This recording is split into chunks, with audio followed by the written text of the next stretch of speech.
Shalom saudara, kita akan kembali mendengarkan firman Tuhan. Yang kali ini saya akan ambil dari Amsal 17 ayat yang ke-22. Amsal 17 ayat ke-22. Hati yang gembira adalah obat yang manjur, tetapi semangat yang patah mengeringkan tulang. Saudara yang dikasihi Tuhan, pernahkah saudara berada dalam posisi seperti ini?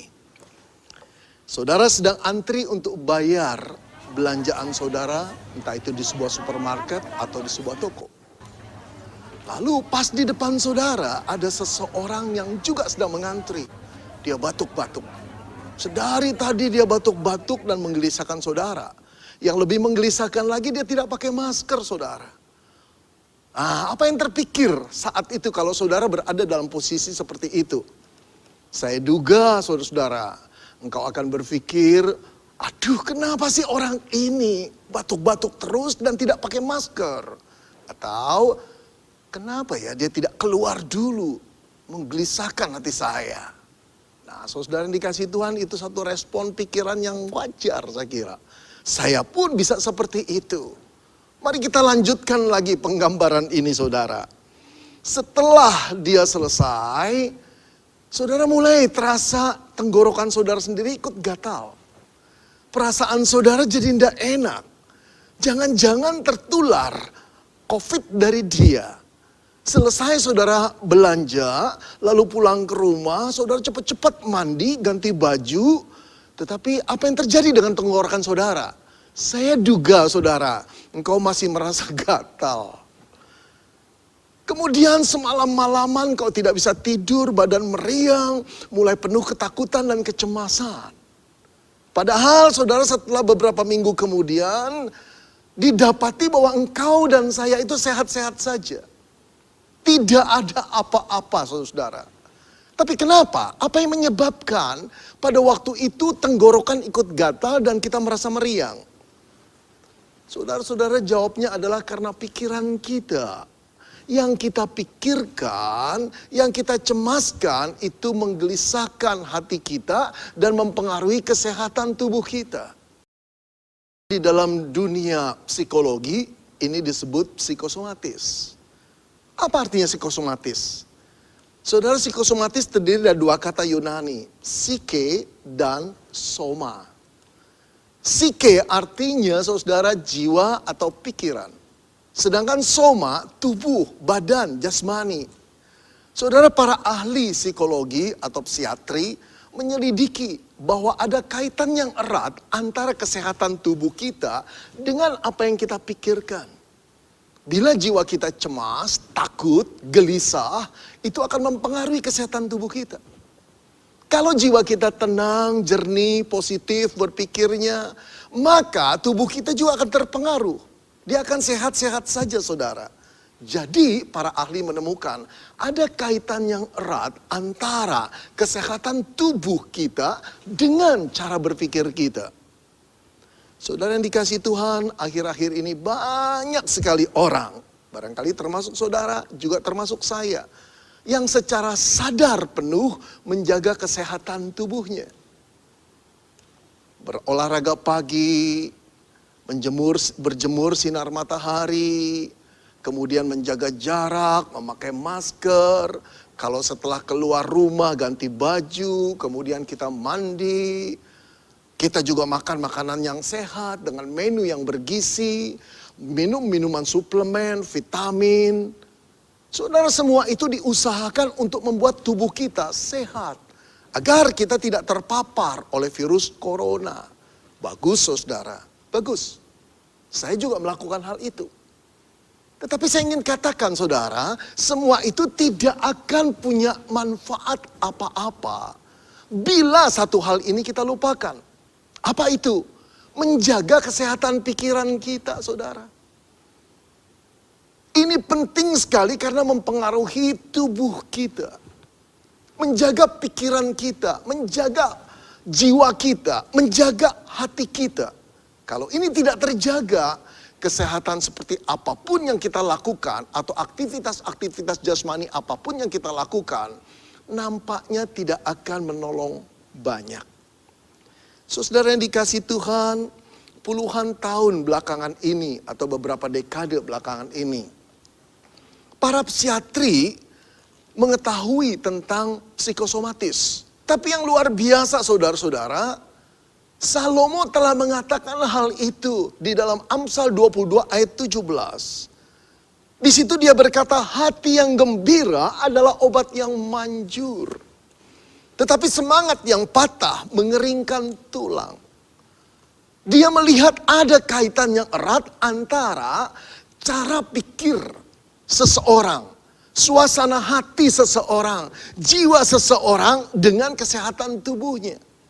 Hati yang gembira adalah obat yang manjur. Tetapi semangat yang patah mengeringkan tulang. Saudara yang dikasihi Tuhan, apa maksudnya? Yang dikatakan Salomo dalam Amsal 17 ayat 22 ini. Saudara, kita percaya Salomo mendapat hikmat dari Tuhan yang harus dia bagikan kepada umat Israel, umat gereja, saudara dan saya saat ini. Inti beritanya adalah berhikmatlah untuk menjaga kesehatan kita. Tetapi bukan cuma sekedar menjaga fisik kita, jasmani kita. Tetapi melupakan apa yang kita pikirkan. Bagaimana suasana hati kita. Jadi dia mau mengatakan kalau kita ingin hidup sehat, pelihara juga pikiran kita, jiwa kita, hati kita. Saudara, mari kita dalami firman ini. Saya ingin membahasnya dari kalimat yang kedua dulu, saudara. Semangat yang patah mengeringkan tulang, kata Salomo. Semangat yang patah mengeringkan tulang. Saudara, bagaimana kesan saudara ketika saudara mendengar seseorang berkata, orang itu telah patah semangatnya. Gambaran apa yang saudara punyai tentang orang itu? Pasti saudara sama dengan saya. Gambarannya adalah seseorang yang lesu, seseorang yang tampak tidak punya masa depan, tidak bergairah untuk bekerja, seseorang yang stres. Saudara, saya kira gambaran itu juga ada pada diri Salomo. Semangat yang patah dengan kata lain adalah jiwa yang telah hancur atau jiwa yang patah. Tidak memiliki lagi kekuatan, tidak ada keberanian untuk menghadapi tantangan hari esok. Orang yang patah semangatnya selalu melihat segala sesuatu dari sudut yang suram, saudara. Segala sesuatu dilihat dari resikonya. Segala sesuatu dilihat dari bahayanya. Sehingga dia tidak berani untuk melangkah. Tidak ada kepercayaan diri. Terlebih lagi kepercayaan bahwa Tuhan menjaga hidupnya. Saudara, orang yang semangatnya patah, hidupnya cuma selalu mengeluh. Seolah-olah dia yang paling malang barangkali saudara. Saudara, Salomo memahami ini. Bila seseorang yang jiwanya telah patah, tidak mungkin lagi dia bisa bangun seperti sedia kala. Kecuali dia membuat hatinya gembira lebih dahulu. Saudara yang dikasihi Tuhan, dikatakan semangat yang patah itu mengeringkan tulang. Orang yang tulangnya berlemak itu penggambaran kiasan orang yang sehat. Tapi orang yang kering tulangnya itu berpenyakitan. Karena semangatnya hilang, tubuhnya rusak, saudara. Kesehatannya menurun. Nah, saudara, inilah yang harus kita hindari. Jangan sampai di dalam keadaan seperti ini. Beberapa bulan kita tertekan bukan dalam keadaan-keadaan perekonomian, sosial seperti ini. Kita bingung, kita malas, kita letih, kita lesu, kita jenuh. Semua orang ngalami, saudara. Tapi bagaimana mungkin kita menolak keadaan seperti ini? Tidak mungkin, bukan? Kita harus belajar menerimanya. Tapi bukan menerima dengan semangat yang patah. Tidak. Kita harus keluar dari perasaan semangat yang hancur itu. Tetap bersemangat. Saudara, mari kita perhatikan kembali. Saya ingin menganalisis kenapa sih seseorang bisa semangatnya patah. di dalam hidup yang penuh tantangan seperti belakangan ini. Saya analisis saudara. Yang pertama karena orang itu saudara terlalu fokus pada kesulitan. Sedari dari bangun pagi sampai tidur malam yang dipikirkan cuma masalahnya sendiri. Terpaku pada masalah. Merasa kuat tekanan masalah. Kalau kita terus-menerus terpaku pada masalah, akhirnya pikiran kita juga tidak bisa lari dari masalah itu. Jiwa kita mengalami kegelisahan. Tidak mengalami damai sejahtera lagi. Akhirnya tubuh kita juga terpengaruh dan ikut sakit-sakitan. Yang kedua saudara, bagaimana mungkin orang bisa patah semangat? Karena dia membiarkan dirinya larut dalam masalah. Saudara, masalah hidup itu realitas bukan? Tapi bagaimana sikap kita menghadapi masalah itu pilihan. Tidak ada orang yang gak punya masalah saudara. Apalagi di dalam keadaan COVID-19 semua sama. Tidak bisa bergerak, tidak bisa bekerja dengan bebas seperti dulu. Tidak punya income yang besar seperti dahulu. Tidak, semua ada masalah. Juga masalah relasi dengan manusia. Juga malah relasi di dalam keluarga, ada masalah. Tapi jangan biarkan diri kita larut dengan masalah. Jangan saudara. Kita harus keluar dari masalah itu. Kalau tidak, masalah itu mematahkan semangat kita. Kalau semangat kita sudah patah, saudara, akhirnya bukan merugikan kesehatan kita saja. Juga kita akan memberi dampak negatif pada orang-orang yang terdekat dengan kita. Pada lingkungan kita. Enggak, kita tidak mau tenggelam di dalam masalah. Kita harus keluar agar kita sehat dan memberi kontribusi yang positif pada lingkungan kita yang juga sedang menghadapi masalah. Saudara, yang ketiga, kenapa sih saudara masalah-masalah itu bisa membuat kita patah semangat?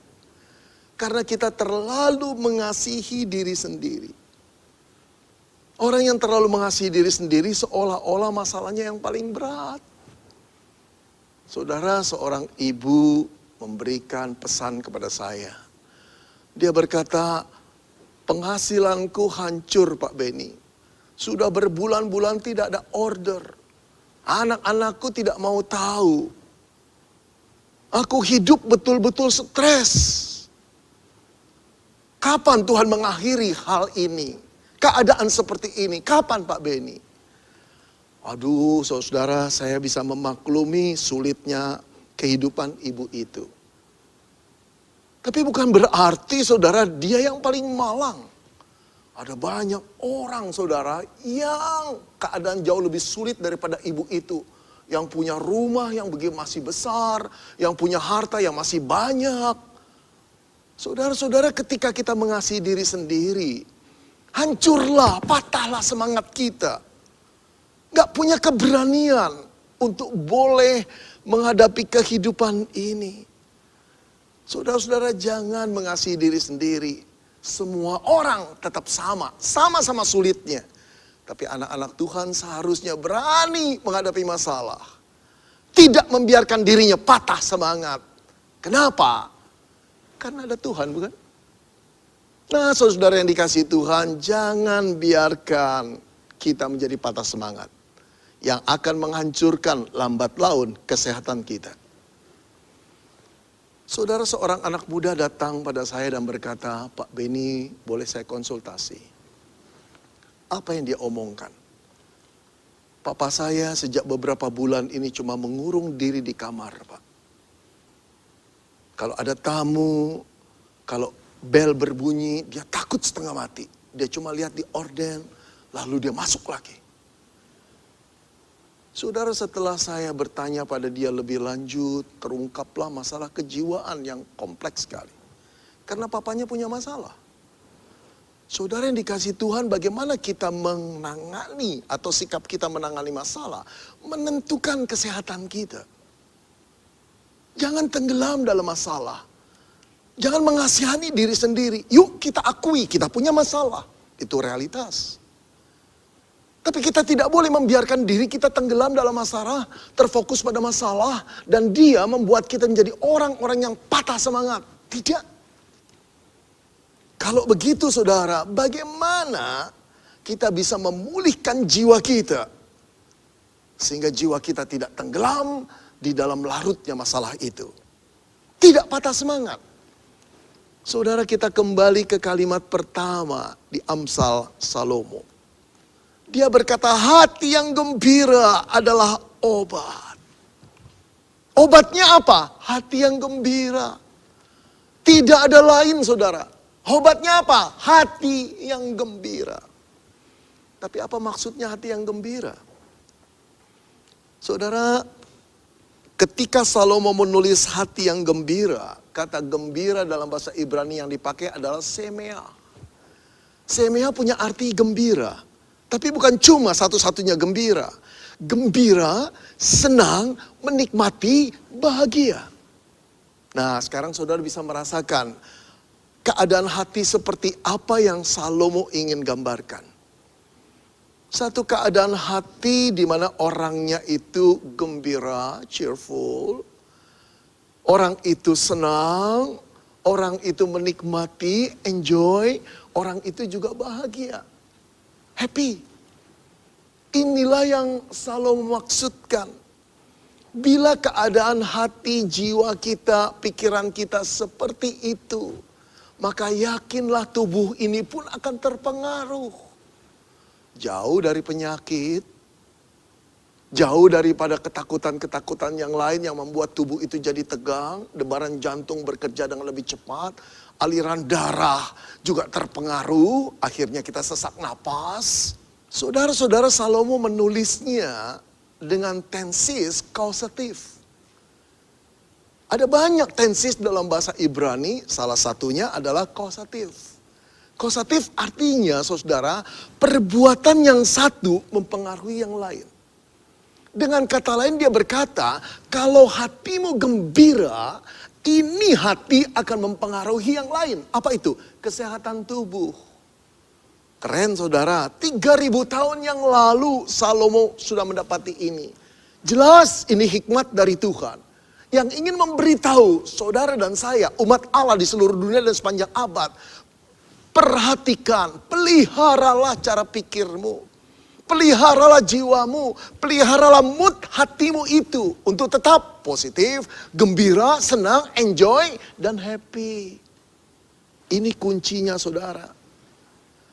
Saudara, kalau kita baca di internet, artikel-artikel membuat tubuh jadi sehat, ada berbagai cara yang dianjurkan.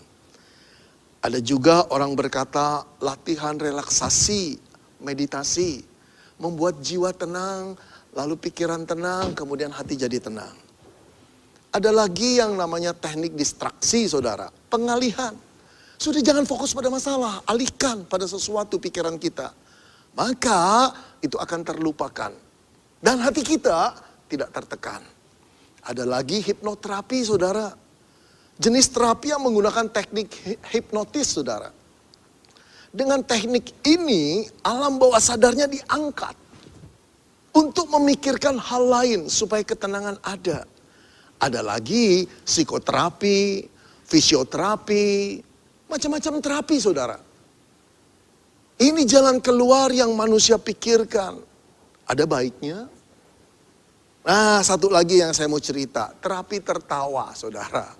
Barangkali ada beberapa di antara kita yang belum tahu. Terapi tertawa itu apa sih, Pak? Ketika saya search di YouTube, saudara, saya sendiri jadi tertawa-tawa lihat orang tertawa. Prinsipnya adalah tertawa itu baik, tertawa itu sehat.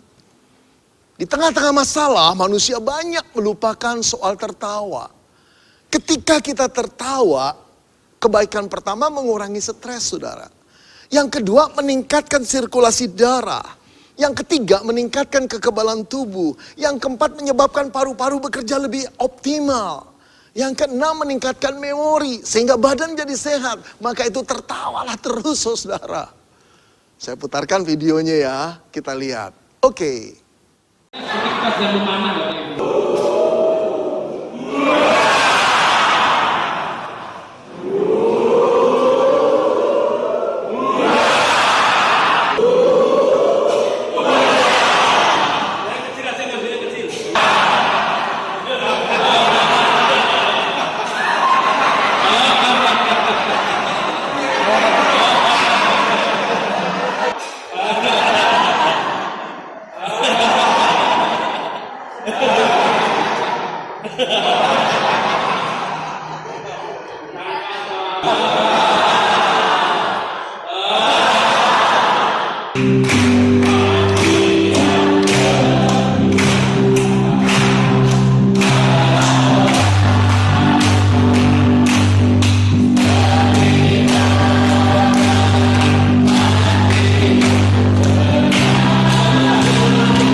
Lucu bukan saudara?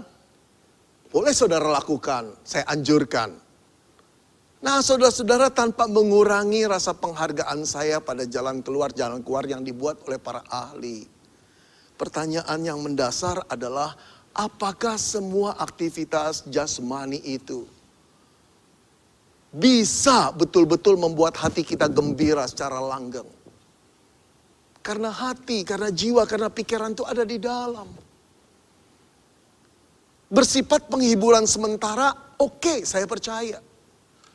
Tapi apakah betul jiwa itu bisa dibuat tenang? Pikiran kita bisa dibuat teduh hanya dengan aktivitas-aktivitas seperti itu? Pasti ada kaitannya. Tapi pertanyaan saya, apakah bersifat langgeng? Saudara-saudara yang dikasihi Tuhan, kalau kita ingin meneduhkan jiwa kita, membuat gembira hati kita, anjuran siapa yang harus kita perhatikan? Sang pencipta kita. Sang pencipta kita yang telah berfirman kepada Salomo. Yang telah berfirman kepada orang-orang Yahudi, umat Israel. Yang telah berfirman kepada engkau dan saya. Dan firman itu tertulis dalam Alkitab. Saudara-saudara, saya ingin membacakan apa yang Tuhan Yesus katakan kepada para muridnya. Dia berkata, ada tertulis, manusia hidup bukan dari roti saja, tetapi dari setiap firman yang keluar dari mulut Allah.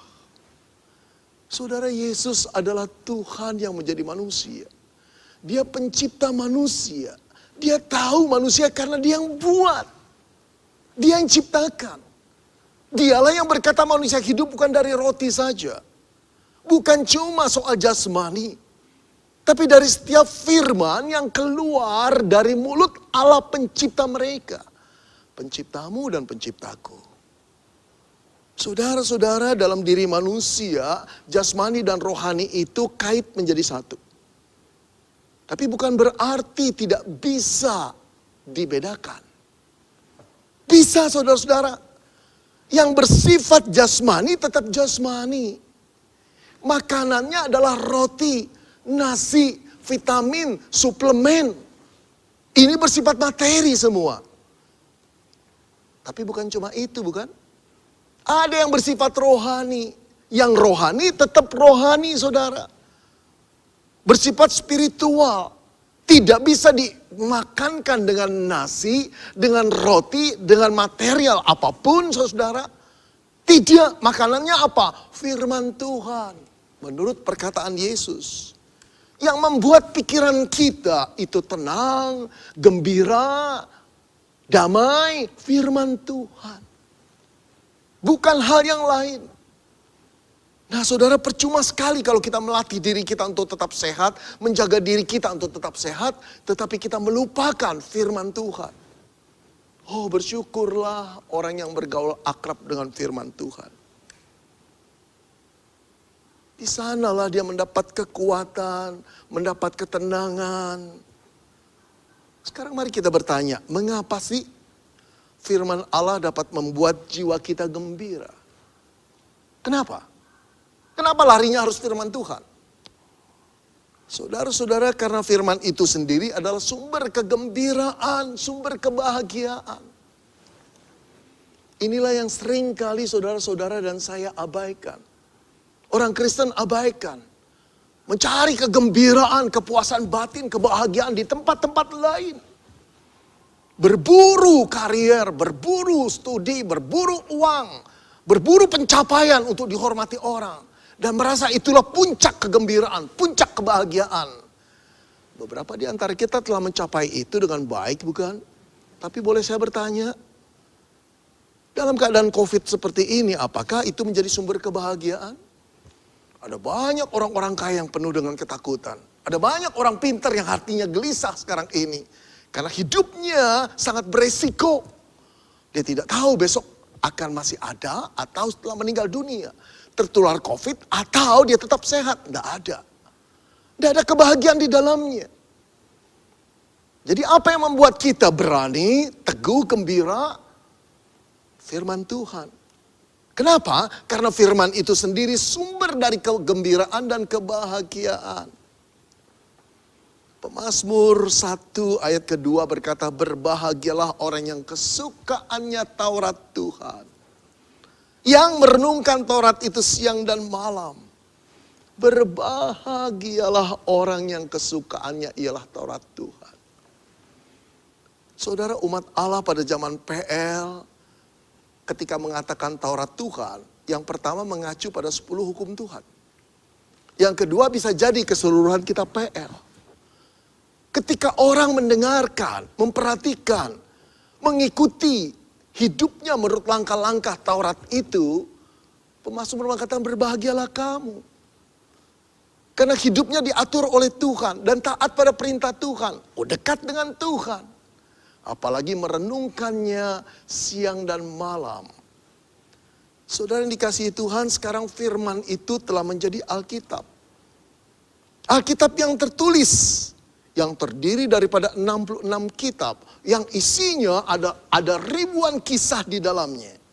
Tapi tahukah saudara, ribuan kisah yang dilukiskan oleh Alkitab, yang terdiri dari 66 kitab itu, merupakan satu jalinan cerita besar yang Allah ingin sampaikan kepada engkau dan saya. Dan cerita besar ini mengandung sukacita yang begitu besarnya.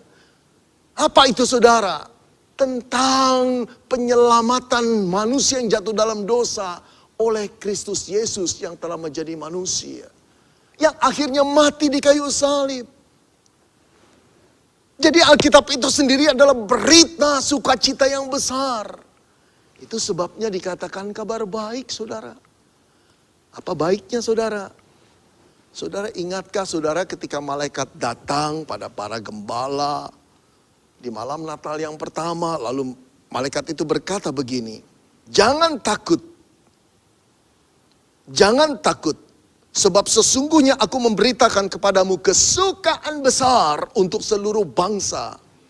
Hari ini telah lahir bagimu juru selamat, yaitu Kristus Tuhan di kota Daud. Saudara perhatikan, jangan takut sebab aku memberitakan kepadamu kesukaan besar.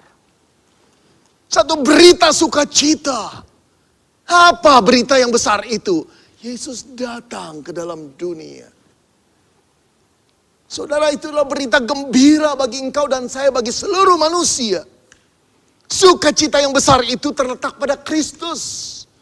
Siapa yang mengatakannya? Firman Allah. Bagaimana mungkin Yesus menjadi kesukaan besar? Karena dia datang untuk menyelamatkan engkau dan saya. Dari cengkraman dosa, dari tanggung jawab kita. Untuk berdiri di hadapan tahta pengadilan Tuhan, mempertanggungjawabkan apa yang telah kita perbuat di hadapan Tuhan setelah kehidupan ini selesai. Saudara, ketakutan yang paling besar dari manusia, juga ketakutanmu dan ketakutanku adalah ketika kematian itu datang.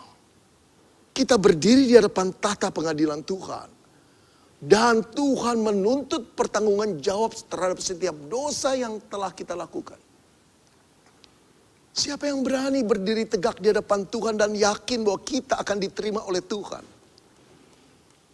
Di dalam hati nurani kita, kita sadar kita ini orang yang kotor. Kita ini orang yang berdosa.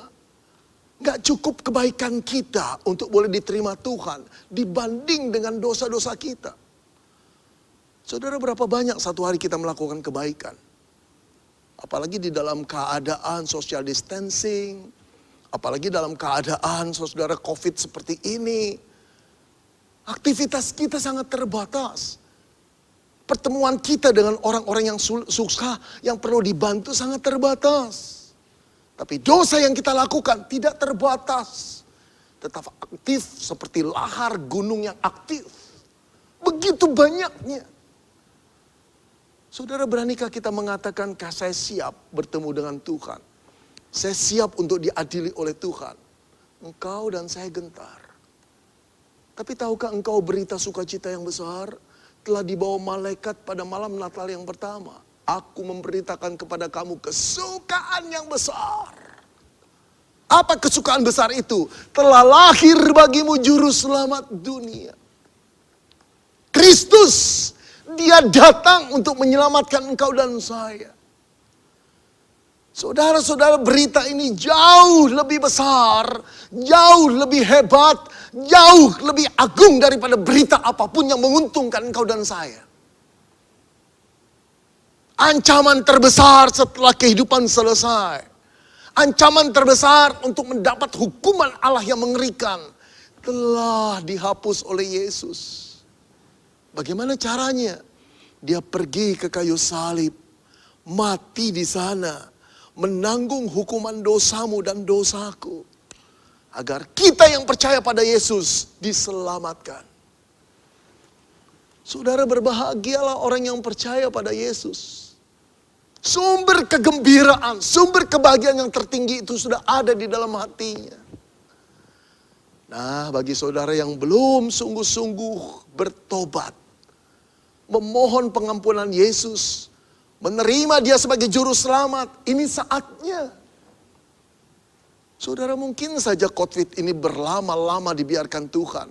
Karena Tuhan menunggu banyak orang di dunia ini untuk datang di kaki Yesus. Menyerahkan segala dosa dan kekotorannya.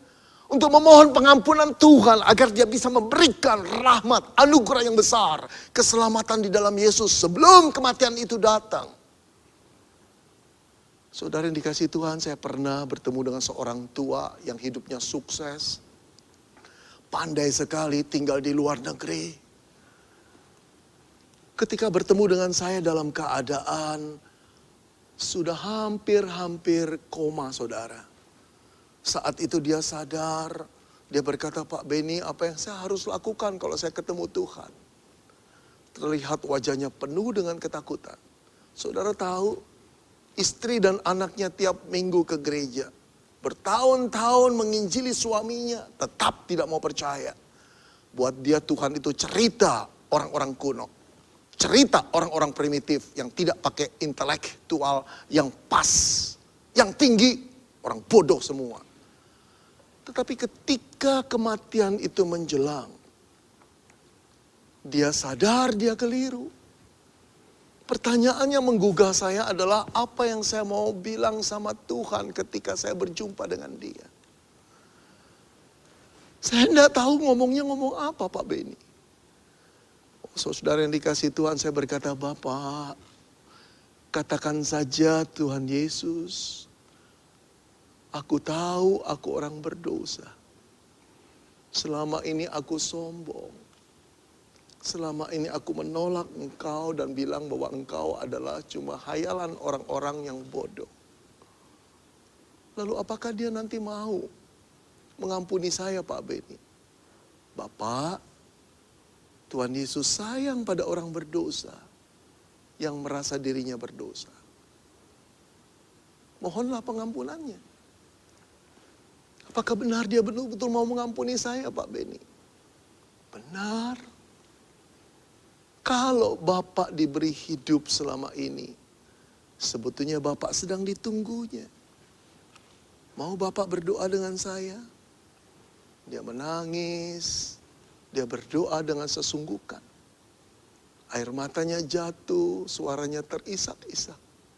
Tapi hari itu saya mendengar seorang tua yang sombong, yang kaya, yang pandai berkata, ampuni saya Tuhan.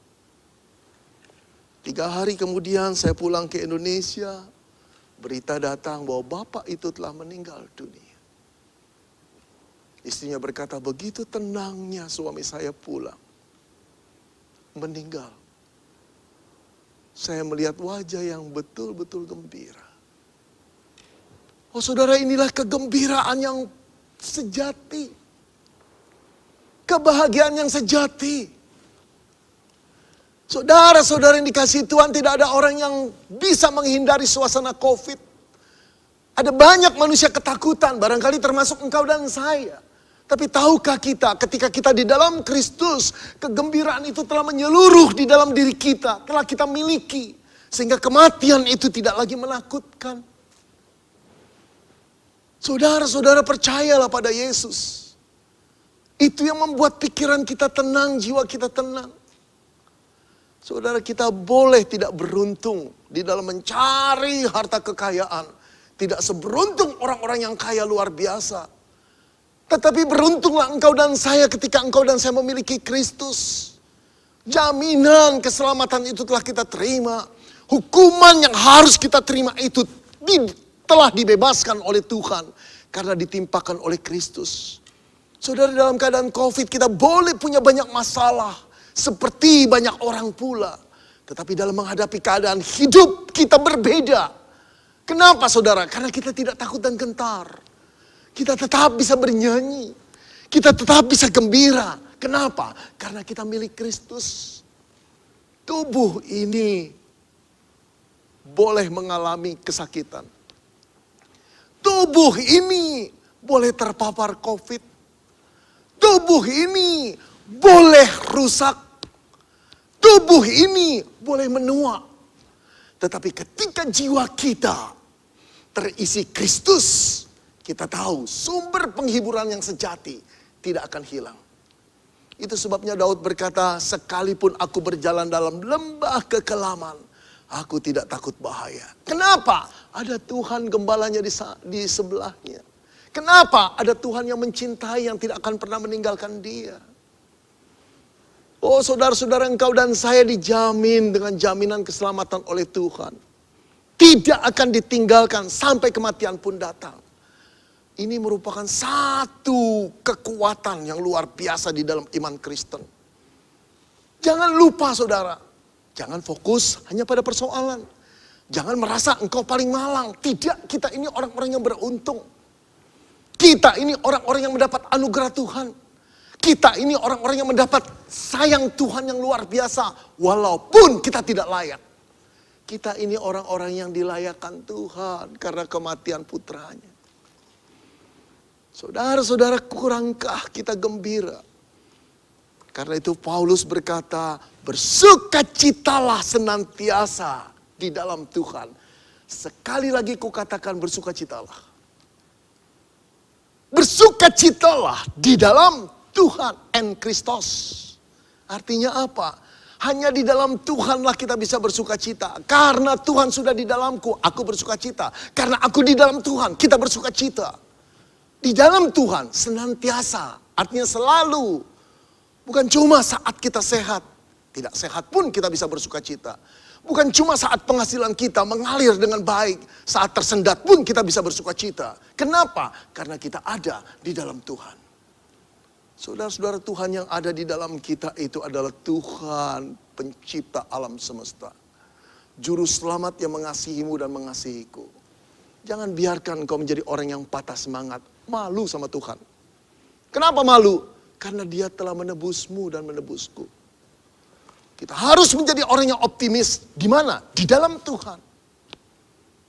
Mari kita bangkitkan hati kita. Kita pompa kembali kegembiraan kita. Bukan pompa secara psikologis, tetapi secara teologis. Kenapa? Karena kita adalah manusia yang telah ditebus oleh darah Kristus. Di dalam Tuhan and Kristus. Di dalam Kristuslah sumber sukacita itu mengalir adanya. Mari kita serahkan seluruh hati kita. Seluruh kecemasan kita. Apa yang menjadi kegelisahan pikiran kita yang membuat kita stres. Sehingga mempengaruhi kesehatan tubuh kita. Kita serahkan kepada Tuhan. Dan kembali kita katakan, engkau pemilikku. Dan aku ini milikmu. Tuhan, aku berserah kepadamu. Aku percaya engkau tidak akan pernah meninggalkanku. Di dalam keadaan apapun. Sekarang bernyanyilah. Sekarang bergembiralah. Ringanlah hati kita karena kita tahu kita ini milik Tuhan yang tak pernah akan ditinggalkan. Mari kita tundukkan kepala kita, saya ajak saudara berdoa. Bapa dalam surga, Kami menyadari betapa kami keliru dalam menanggapi persoalan-persoalan yang datang dalam diri kami belakangan ini. Kami terkurung dalam masalah, kami terfokus pada masalah kami. Kami larut pada masalah, kami merasa diri kami yang paling malang. Kami lupa kami ini orang-orang beruntung. Kami lupa kami ini milik Tuhan yang telah dibayar lunas harganya oleh Tuhan sendiri. Ya Tuhan Yesus, terima kasih. Bahkan Engkau Tuhan yang telah menebus kami, memberikan penghibur yang lain, Roh Kudus yang tinggal di dalam diri kami. Itu yang sering kami lupa. Bahwa ketika kami gelisah, ketika kami susah, ketika kami dalam masalah, Roh itu menghibur kami. Mengingatkan kami akan firman-Mu sehingga kami boleh hidup dengan penuh sukacita. Sekarang kami ingin berkata pada diri kami, bersukacitalah hai jiwaku senantiasa di dalam Kristus. Sekali lagi kau katakan pada jiwaku, bersukacitalah. Terima kasih Tuhan untuk firman-Mu. Dalam nama Tuhan Yesus kami mengucap syukur dan berdoa. Amin.